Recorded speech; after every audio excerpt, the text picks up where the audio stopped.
Richard Moore here from 8 Step Startup. So I've finished a little early today a Q&A session on Facebook Live. So check it out if you haven't seen it yet.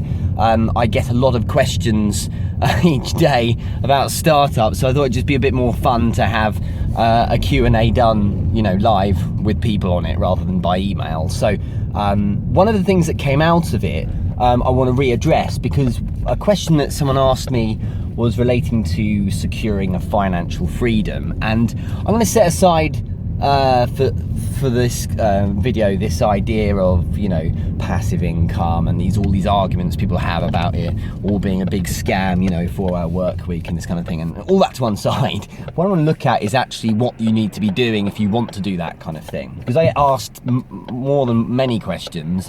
What kind of thing should I be focused on if I want financial freedom, and if I want to be living some kind of good life where I'm not absolutely locked down to a business.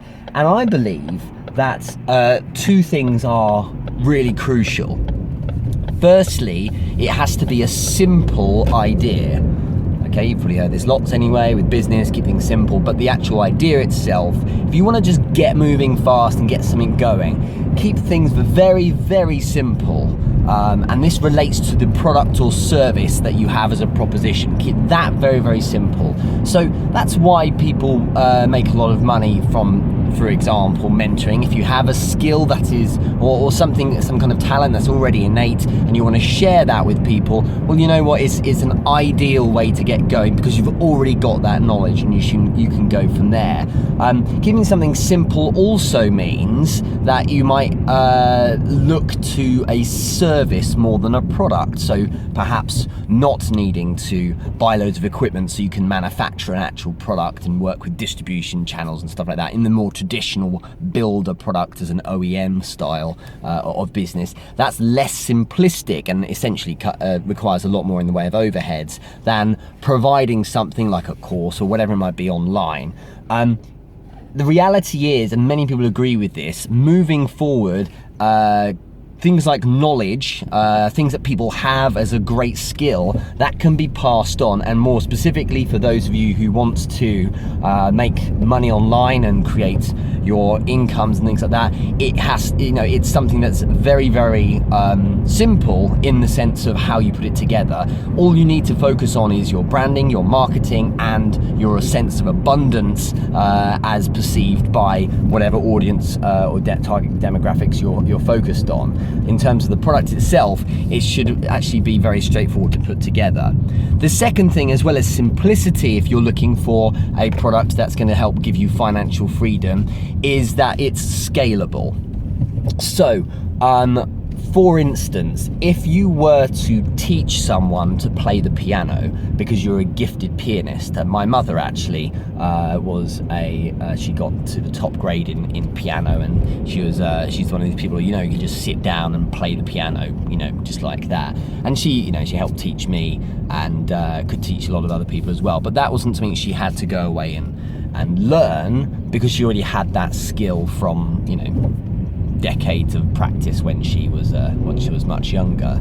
But in terms of a scalable proposition in 2016, the reality is that if you are wanting to teach people piano and have them sitting with you, and build some kind of business where you have someone turn up for an hour, you teach them, then the next person comes. Well, then there's only so many hours in the day. There's only so many hours that certain hours that people are willing to actually turn up in. 4 in the morning, people are perhaps less likely to want to learn piano, more likely to want to have a bit of sleep, right? So the question is, well, how do I scale that? So if you really, really want to just say, it's just about making myself a load of money and the passive income thing, well, once you've got your skill, well, you need to create something that can be sold essentially as in an automatic way. So perhaps that, you put together some kind of lessons.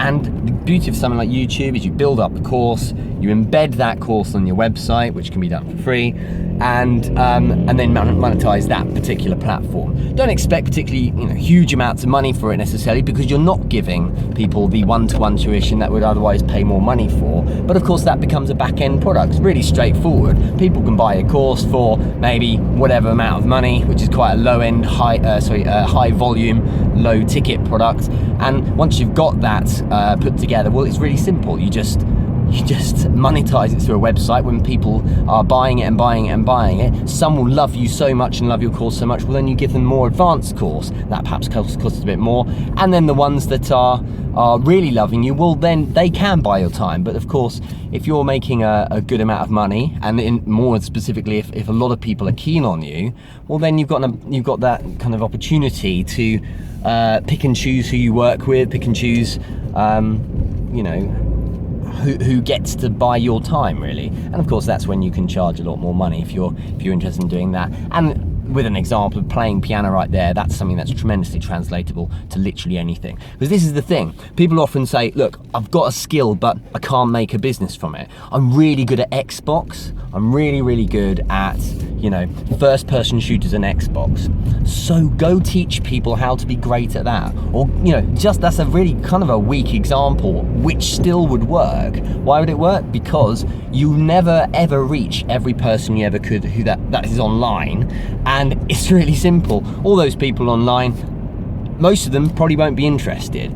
Some of them will even criticize you. Some will seek you out to criticize you, but there'll always be pockets of people who are genuinely quite keen because you speak to their particular needs and desires, because you are exactly in their niche. Because there are other people who perhaps really love first person shooters on the Xbox, and they love the idea of getting really kind of geeking up on that, and you provide a great service. And you know what? It's only $15 a month to be in this service, in this community, and then you can spin off from there. So really simply put, your idea, if you really want financial freedom, you want to start up, just keep things simple. And the other thing is to make it scalable, something that you can scale up and get loads and loads of people doing without sapping your time. So you don't have to be there when they're learning or buying your product. That's something that is off the shelf, that is built into your website, that they can buy through PayPal, that doesn't require you to answer an email, go to the back end of your website and set up, a login for them or something like that. That's all done and taken care of, and all that stuff, that is how you create an income. There's plenty of other ways, but of course that's a great way to make sure that you have money coming in from something you're innately good at, a talent. Pick it wisely, and you can do this, you can scale this across many different things. I've got a lot of experience in business and in startups, so I've worked in those spaces. I've also got another company that teaches Taekwondo, which is what I'm going to right now. Why? Because I've done that for almost 20 years as well. So, just building businesses around teaching things is something that everyone can do. You just got to look at what things you already know about. Anyway, I hope that helps, and I'll speak to you again soon.